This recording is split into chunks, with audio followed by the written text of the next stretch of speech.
Media మిత్రులందరికీ స్వాగతం. గద్దర్గలం ఆధ్వర్యంలో ఇవాళ ఈ ప్రెస్ మీట్ని ఏర్పాటు చేయడం జరిగింది.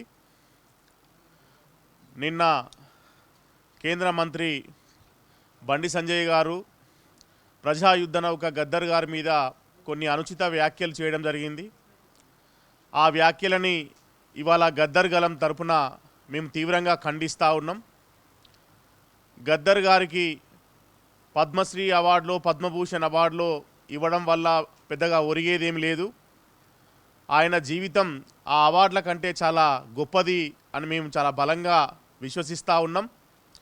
తెలంగాణ రాష్ట్ర సాధన కోసం అనేక ఉద్యమాల కోసం ఆయన జీవితాన్ని ధారపోసిన విషయం మనందరికీ తెలిసిందే.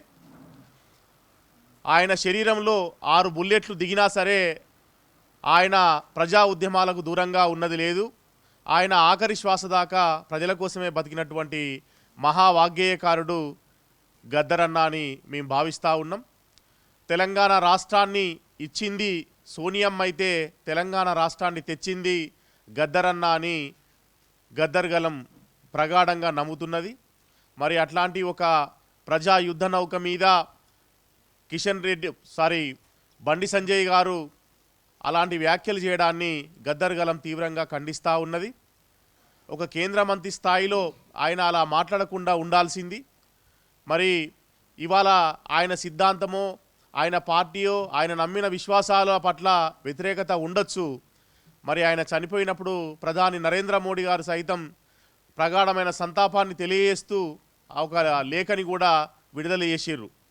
మరి బండి సంజయ్ గారికి ఆ విషయం తెలుసో లేదో ఇవాళ చాలామంది లెఫ్ట్ పార్టీల నుండి వచ్చినటువంటి వాళ్ళు, ఒక బొడిగ శోభ కావచ్చు, ఒక ఈటల రాజేందర్ అన్న కావచ్చు, ఇట్లాంటి వాళ్ళందరూ కూడా ఇవాళ బీజేపీ పార్టీలోనే ఉండరు అనే విషయాన్ని కూడా వాళ్ళు గుర్తుపెట్టుకోవాల్సినటువంటి అవసరం ఉంది. మరి గద్దర్గలం తరపున ఈ రకమైనటువంటి అనుచిత వ్యాఖ్యలు చేసి అబండాలు వేసి నిందలు మోపి ఒక ప్రజా కళాకారుని యొక్క ప్రతిష్టను దిగజార్చేటటువంటి ప్రయత్నం చేస్తే గద్దర్గలము దాన్ని సహించబోదు అనేటటువంటి విషయాన్ని కూడా మేము ఇక్కడ తెలియజేస్తూ ఉన్నాం. అందులో భాగంగా గద్దరన్న చనిపోయినటువంటి 6 నెలల్లోపే తెల్లాపూర్లో ఒక పెద్ద 15 అడుగుల విగ్రహాన్ని ఏర్పాటు చేయడం జరిగింది.